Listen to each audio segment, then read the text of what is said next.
मुझे ब्राह्मण ने हरे रंग की चीज दान करने के लिए कहा, तो मैंने दान किया हरे रंग का तोता। तो सोचा क्यों ना इसके ऊपर एक वीडियो बनाया जाए। तो इस एक ही वीडियो में मैं आपको बताऊंगा कि कितने तरह के दान होते हैं और किस दान का क्या फल होता है और दान क्यों देना चाहिए। तो अंत तक बने रहिएगा, वरना हर बार की तरह कुछ ना कुछ छूट जाएगा। तो मेरे अपने दुख हैं। हर किसी के जीवन में अलग अलग तरह के दुख होते हैं। जीवन में हर इंसान दुखी है। किसी की शादी नहीं होती, किसी के बच्चे नहीं होते, किसी के यहाँ पे सिर्फ लड़कियाँ होती हैं, किसी के बच्चे नहीं मानते, किसी की बीवी नहीं मानती, किसी के बच्चे नहीं पढ़ते, किसी के बच्चे झगड़ा करते हैं, किसी के पैसे डूब जाते हैं, किसी का बिजनेस नहीं चलता, किसी की नौकरी नहीं चलती, एक्स्ट्रा एक्स्ट्रा। कोई बीमार रहता है। तो क्या भगवान की आपसे दुश्मनी है? नहीं। भगवान तो इंसान को उनके किए हुए कर्मों का फल देते हैं, क्योंकि हर इंसान ने कोई ना कोई गलती की होती है, जिसकी वजह से कोई ना कोई ग्रह उन्हें पीड़ा दे रहा होता है। 84 लाख जन्मों के बाद में मनुष्य जन्म मिलता है। इसलिए कोई भी कर्म करते समय सोचकर करिएगा कि अगर बुरा कर्म किया तो उसका फल भी 84 लाख जन्मों तक भुगतना पड़ेगा, और अच्छा कर्म किया तो भी 84 लाख जन्मों तक भुगतना पड़ेगा। और बहुत अच्छे कर्म किए तो हो सकता है कि अगला जन्म ही ना आए और दुख भुगतना ही ना पड़े। तो जब हम दुखी होते हैं तो जाते हैं पंडित, पुजारी और महाराज के पास उपाय के लिए, और फिर वो हमें अलग अलग उपाय बताते हैं, अलग अलग पूजा बताते हैं, अलग अलग रंगों के नंग पहनाते हैं, जेम्स पहनाते हैं, मोती, नीलम वगैरह वगैरह। अलग अलग रंग के कपड़े दान करने के लिए कहा जाता है, और अलग अलग रंग के अनाज दान करने के लिए कहा जाता है। तो किस ग्रह के लिए कौन सा रंग की चीज़ दान करनी चाहिए वो मैं आपको आगे बताऊंगा, लेकिन पहले थोड़ी चर्चा कर लेते हैं कि कौन कौन से दान होते हैं और दान करने का फ़ायदा क्या होता है। तो ऋग्वेद में दान की बहुत महिमा है। दान करने का फल एक यज्ञ करने के समान बताया गया है। तो एक यज्ञ में कितना खर्चा होता है? शास्त्रों में बताया गया है कि कमाई का 10वां हिस्सा दान करना चाहिए। आज हर आदमी, एवरेज आदमी 25 से 50 हज़ार मीडियम क्लास का कमाता है। तो क्या 2500 से 5000 रुपये का दान करता है? खैर, दान को 3 तरह में डिवाइड किया गया है। तामसिक दान, जो दिखावे के लिए किया जाता है। सात्विक दान, जो निष्काम भाव से किया जाता है बिना किसी फल की इच्छा के। और राजसिक दान, जो सबसे ज़्यादा किया जाता है, जैसे कि मैं कर रहा हूँ, बदले में कुछ पाने के लिए कि कष्ट दूर हो जाए या कुछ अच्छा फल मिल जाए। तो क्या क्या दान होता है? तो भूमि दान होती है। क्या हम किसी को 500 स्क्वायर फीट ज़मीन दान देंगे? विद्या दान होती है। क्या किसी गरीब के बच्चे को बीकॉम, एलएलबी, एमकॉम करवाएंगे? कन्यादान की बहुत महिमा है। क्या किसी गरीब की बेटी में 2 लाख, 5 लाख, 10 लाख का खर्चा करेंगे?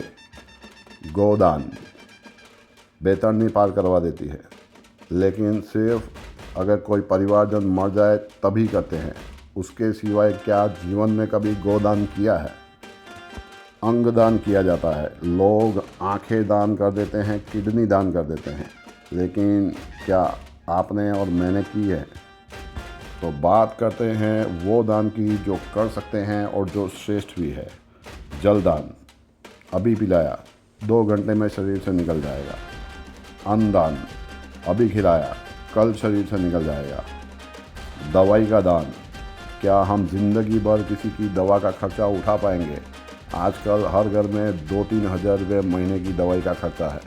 या किसी का किडनी, लीवर, कैंसर की अगर सर्जरी है, 2 लाख, 5 लाख, 10 लाख का खर्चा उठाएंगे? खून का दान भी महादान गिना गया है, लेकिन जब तक मन में खून का दान करने का भाव आए, तब तक ब्लड प्रेशर, डायबिटीज़ वगैरह कोई ना कोई बीमारियां लग चुकी होती हैं। डॉक्टर हमारा खून लेता ही नहीं, और जब देने का समय होता है तो मन में भाव नहीं होते।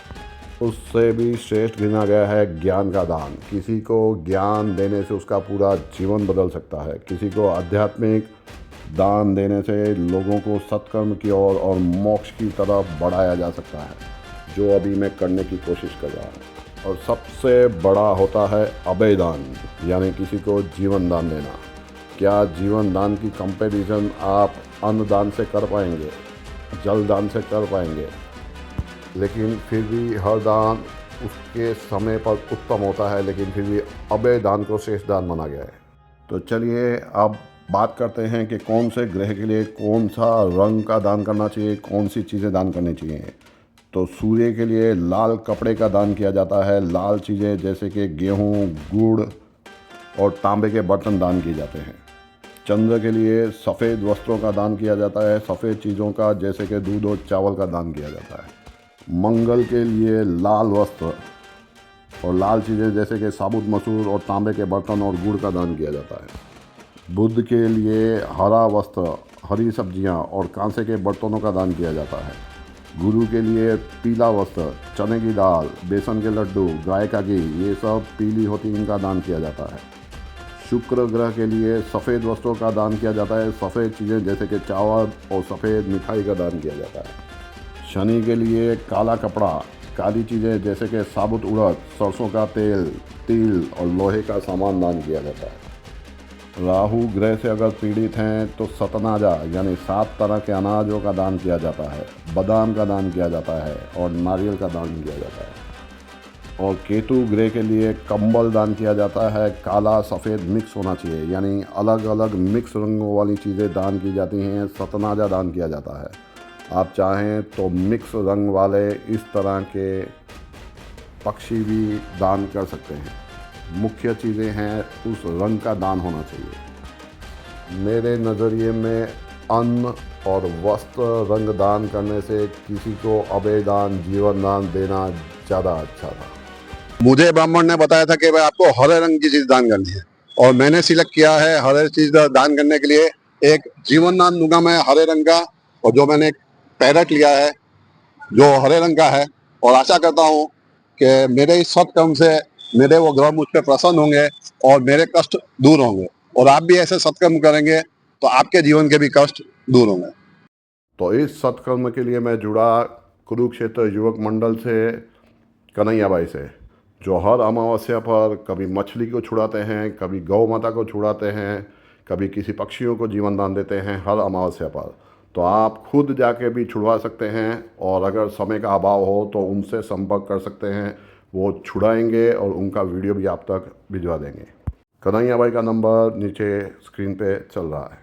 तो जीवन में अलग अलग सत्कर्म करते रहिए। ओम नमः शिवाय भजते रहिए, ओम नमः शिवाय कमेंट में लिखते रहिए।